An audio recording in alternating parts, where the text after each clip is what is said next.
Assalamualaikum warahmatullahi wabarakatuh. Selamat pagi para peserta diklat pelatihan kepemimpinan pengawas. Apa kabar peserta pelatihan kepemimpinan pengawas? Mudah-mudahan semua Anda sehat. Saya Agus Jatmiko Widyaswara, ahli utama PPSDM Kementerian Agraria dan Tata Ruang Badan Pertanahan Nasional. Kita jumpa lagi dalam pembelajaran diagnosa organisasi. Mata pelatihan ini membekali peserta dengan kompetensi mendiagnosa seluruh isu dalam organisasi, menentukan isu strategis unit organisasi, yaitu mengidentifikasi berbagai permasalahan yang menghambat kinerja organisasinya dan merumuskan solusi apa atau upaya apa untuk mengatasi dan mencapai kondisi yang diharapkan.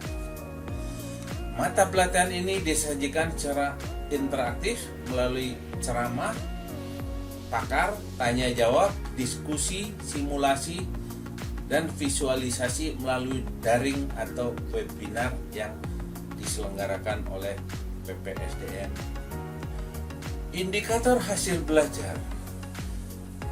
Dalam pembelajaran ini, indikator hasil belajarnya diharapkan peserta dapat menjelaskan teknik-teknik analisis organisasi, menganalisis permasalahan unit-unit organisasi, dan merumuskan pemecahan masalah pelayanan publik di unit organisasi instansi.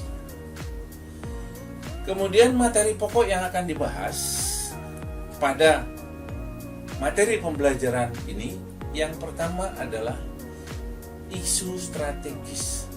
Kemudian yang kedua, konsep diagnosa organisasi, dan yang ketiga adalah analisa permasalahan unit organisasi dan merumuskan solusinya. Kemudian keterkaitan mata pelatihan dengan agenda lainnya. Diagnosa organisasi membekali peserta PKP untuk menemukanali permasalahan unit organisasinya dan merumuskan upaya perbaikannya secara berkelanjutan. Untuk itu, dalam melaksanakan diagnosa organisasi, melakukan hal-hal itu secara tepat dan benar, maka para peserta perlu memiliki wawasan kebangsaan bahwa dia bekerja untuk kepentingan negara dan bangsa dan kemajuan unit organisasi yang pada akhirnya berkontribusi pada peningkatan kinerja organisasinya. Karena itu, modul ini berkaitan dengan agenda kepemimpinan Pancasila dan nasionalisme yang terdiri dari dua modul, yaitu etika dan integritas kepemimpinan Pancasila dan bela negara kepemimpinan Pancasila. Kemudian agenda manajemen kinerja yang terdiri dari 5 modul, yaitu teknik komunikasi, pelayanan publik digital, manajemen mutu, pemecahan masalah, dan pengambilan keputusan serta manajemen pengawasan. Mari kita lihat satu persatu. Apa itu pengertian isu strategis? Pengertian isu strategis. Isu strategis adalah berita atau informasi yang sering dibicarakan namun belum jelas. Agar isu menjadi jelas dan dapat disebut masalah, maka perlu dicari kebenarannya. Perlu dibuktikan dengan data dan informasi yang akurat. Suatu isu disebut strategis karena terkait dengan tugas dan fungsi organisasi, unit organisasi tertentu. Kemudian, isu yang sudah terbukti atau didukung dengan data dan informasi yang akurat menjadi atau disebut masalah. Tingkatan unit organisasi memiliki isu yang sesuai dengan tugas dan fungsi unit organisasinya. Pembentukan setiap organisasi dan unit organisasi di kementerian atau lembaga dan SKPD daerah didasarkan pada kebutuhan untuk mengurus permasalahan tertentu. Oleh karena itu, isu strategis di tingkat organisasi terkait dengan isu di tingkat organisasi atau instansi dan daerah atau nasional langsung atau tidak langsung. Perumusan kebijakan publik berawal dari identifikasi isu strategis yang relevan, dan rencana aksi peserta adalah kebijakan publik pada tingkat unit organisasi tempat bekerja peserta pelatihan. Karena itu, penyusunan rencana aksi peserta harus diawali dengan identifikasi pemilihan isu strategis yang relevan. Proses pemilihan beberapa isu atau isu strategis menjadi satu isu strategis untuk menjadi substansi dan rencana aksi peserta dilakukan dengan penilaian berdasarkan kriteria-kriteria yang sesuai dengan permasalahan dan tugas fungsi organisasi atau unit organisasi terkait. Keterkaitan isu strategis nasional, daerah atau instansi atau unit kerja. Yang pertama adalah isu strategis nasional atau daerah, di mana isu strategis nasional atau daerah itu meliputi isu tentang ekonomi, sosial budaya, politik, dan hukum. Sedangkan berikutnya adalah isu strategis instansi. Kalau di Kementerian Agraria dan Tata Ruang Badan Pertanahan Nasional, yaitu isu strategis instansi, contohnya isu strategis tentang pelayanan sertifikat tanah menggunakan layanan online atau berbasis online.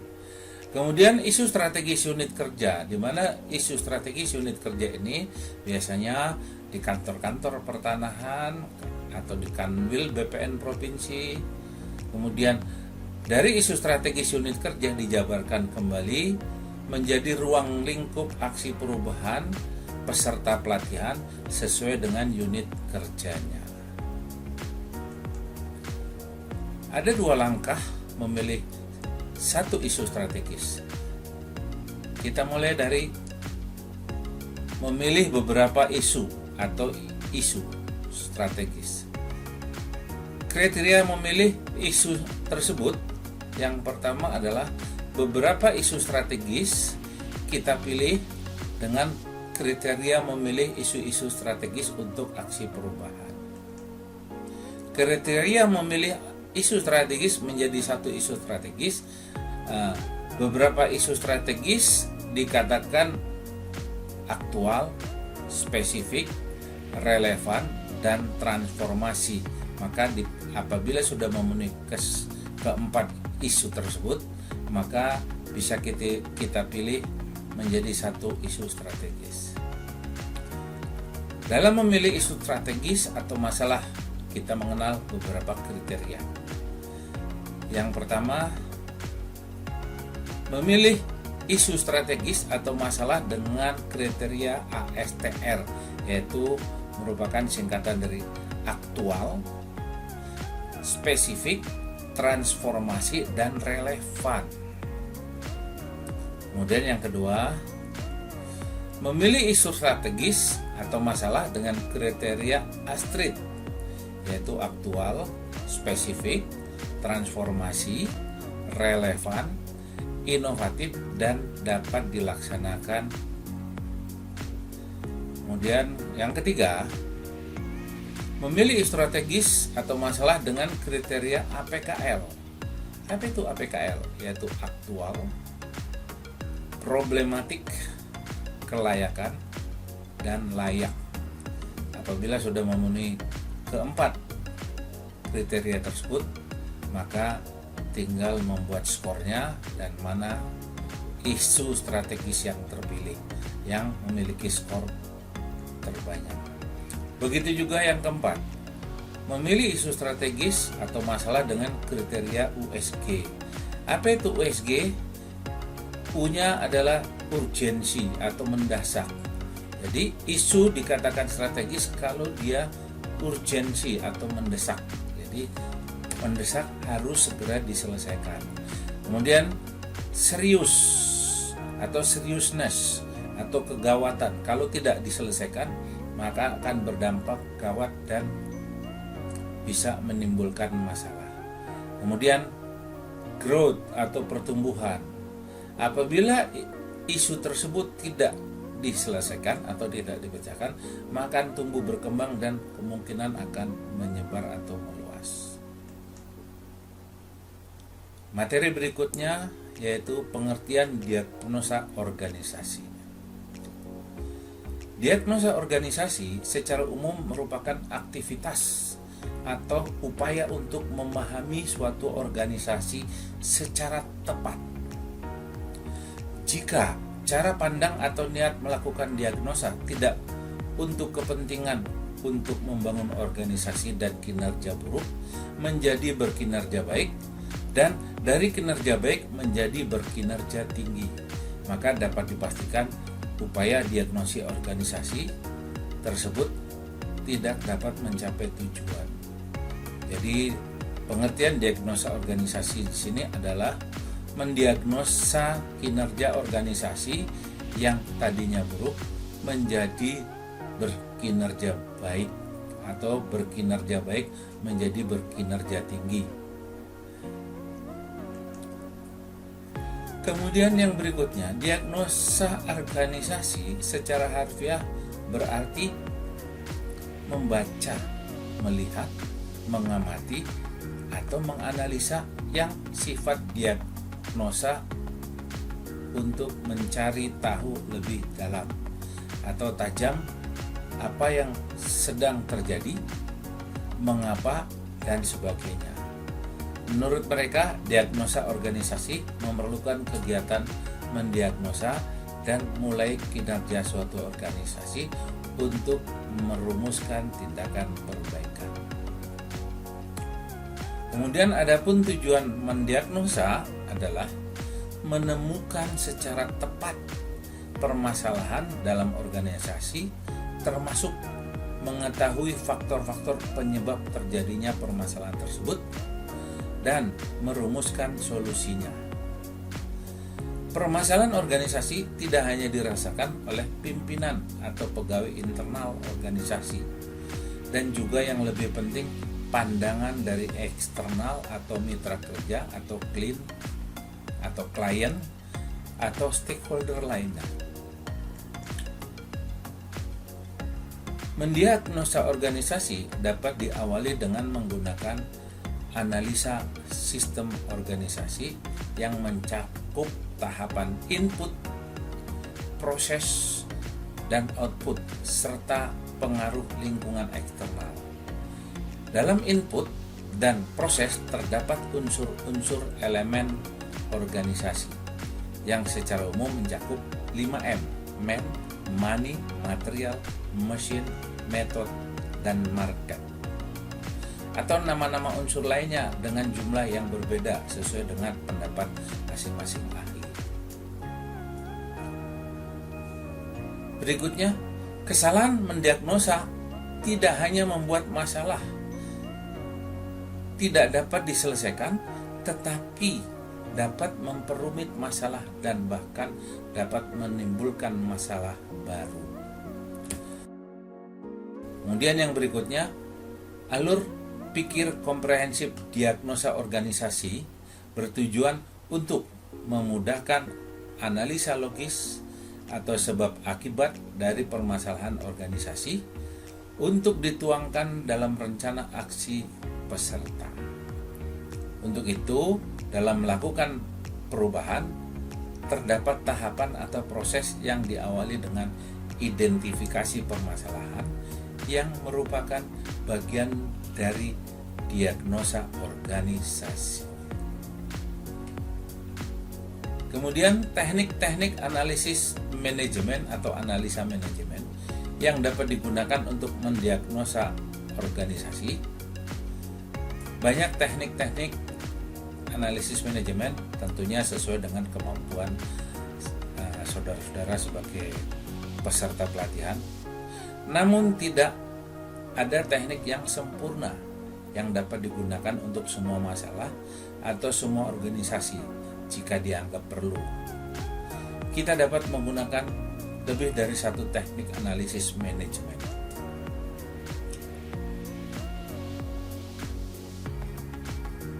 Kemudian manfaat mendiagnosa organisasi.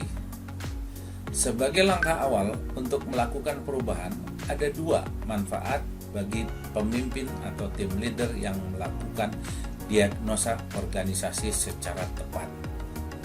Pertama, pemimpin atau tim leader dapat memahami permasalahan unit organisasinya sehingga lebih percaya diri untuk melakukan perubahan ke arah yang lebih baik.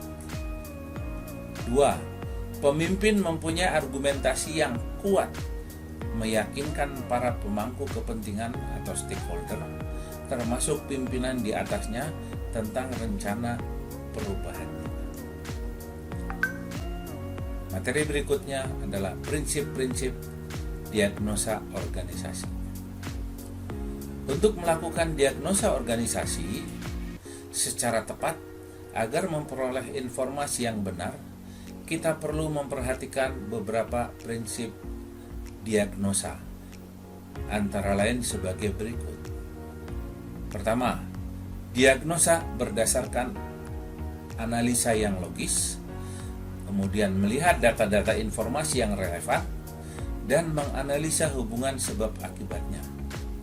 Kedua, menggunakan kemampuan berpikir yang kreatif, dalam arti mencari cara atau metode yang tepat dan kreatif untuk memperoleh informasi yang akurat.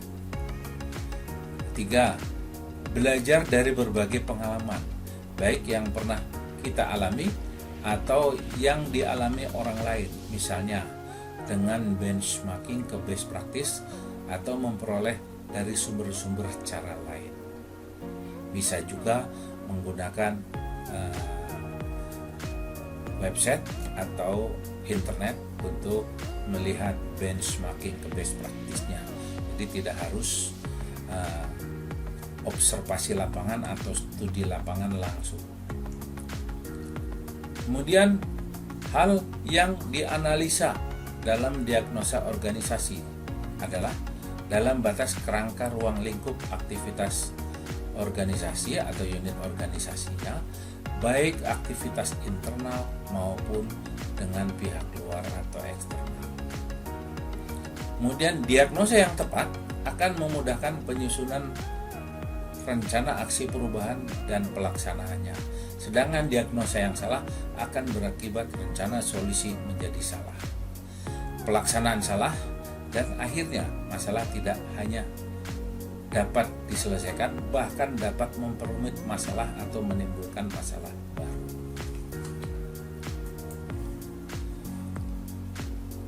Berikutnya, resiko jika salah mendiagnosa. Apa yang terjadi jika kita salah mendiagnosa? Seperti halnya dokter yang salah mendiagnosa akan berakibat pada salah tindakan penyembuhan pasien dan salah resep yang disebut malpraktek. Akibatnya pasien sakit tidak sembuh, bahkan bertambah parah, bahkan ada yang meninggal. Idealnya dokter memberikan resep atau tindakan penyembuhan kepada pasien berdasarkan analisa sebab akibat, kemudian informasi yang atau tetap tentang faktor-faktor penyebab terjadinya sakit. Kesimpulannya adalah salah mendiagnosa bukan hanya masalah tidak dapat dipecahkan saja, tetapi dapat memperumit masalah organisasi, bahkan menimbulkan masalah baru. Ini adalah contoh alur pikir komprehensif mendiagnosa penyakit. Kita lihat kondisi saat ini. Kondisi saat ini pasien mempunyai penyakit gula darah yang tinggi, dibuktikan dengan hasil lab. Kemudian luka tidak sembuh. Akibatnya, jika kondisi saat ini tidak diselesaikan, akan bertambah sakit dan risiko kematian. Kemudian kita cari penyebabnya. Penyebabnya apa? Pertama, karena karbohidrat berlebih. Kedua, minum gula manisan atau gula yang manis berlebih, kurang olahraga, dan stres. Kemudian kondisi yang diinginkan atau kondisi yang diharapkan agar tubuh tetap sehat, gula darah terkontrol, diukur dan diuji, hasil ujinya standar, labnya 120, luka cepat sembuh, dan lain-lain. Sehingga perlu solusi atau alur berpikir komprehensifnya, yaitu solusi untuk menghilangkan penyebab-penyebab tersebut. Misalnya mengurangi makanan karbohidrat, kemudian mengurangi minum manis yang berlebih, olahraga secara teratur, dan menghilangkan stres. Itulah alur pikir komprehensif kalau diagnosa penyakit. Begitu juga alur pikir komprehensif untuk diagnosa organisasi. Saya kira hampir sama alur pikir komprehensifnya. Kemudian ada 5 tahapan kebijakan publik. 5 tahapan kebijakan publik untuk dianalisa. Pertama, memahami masalah organisasi atau peta organisasi. Kemudian memahami kausalitas masalah, hubungan sebab akibat. Kemudian menemukan key leverage atau driving force-nya. Kemudian yang berikutnya menentukan area intervensi untuk inovasi. Setelah itu baru merancang target hasil dari intervensi tersebut. Ini merupakan salah satu tahapan dalam merumuskan kebijakan publik. Berikutnya, bagaimana untuk mengendalikan implementasi aksi perubahan. Salah satu alat pengendaliannya adalah dengan PDCA, yaitu Plan, Do, Check, dan Act. Metode Plan, Do, Check, dan Act atau PDCA digunakan untuk membantu organisasi dalam melakukan perbaikan secara terus-menerus. Ini merupakan salah satu fungsi pengendalian. Langkah tahapan metode Plan, Do, Check, dan Act. Yang pertama adalah plan atau perencanaan. Pada tiap tahapan dilakukan identifikasi berbagai permasalahan yang dihadapi dan penyebabnya serta solusinya. Kemudian pada tahap 2, dalam tahap ini rencana aksi yang sudah disusun harus dijalankan secara konsisten oleh semua orang atau tim efektif yang terlibat. Kemudian berikutnya adalah cek atau pemeriksaan. Pada tahap ini dilakukan pemeriksaan apakah rencana aksi yang sudah dilakukan telah berjalan dengan semestinya, atau apakah target dan ukuran keberhasilan yang telah ditetapkan dapat dicapai. Apabila tidak, maka tindakan terakhir adalah X atau tindakan, yaitu melakukan tindakan atau keputusan yang perlu diambil sebagai tindak lanjut dari tahap cek dalam bentuk tindakan bisa adopsi, bisa adaptasi, atau bahkan membatalkan kegiatan tersebut. Ada beberapa teknik analisis manajemen. Saya kira ini cukup banyak, Anda tinggal memilih dari, bisa Anda download dari website atau internet. Ini adalah salah satu atau beberapa contoh beberapa teknik analisis manajemen. Ada 19, silakan Anda pelajari dengan mencoba download atau melihat atau download melalui internet. Ada 19 sementara, yaitu 19 ini bisa Anda gunakan untuk teknik analisis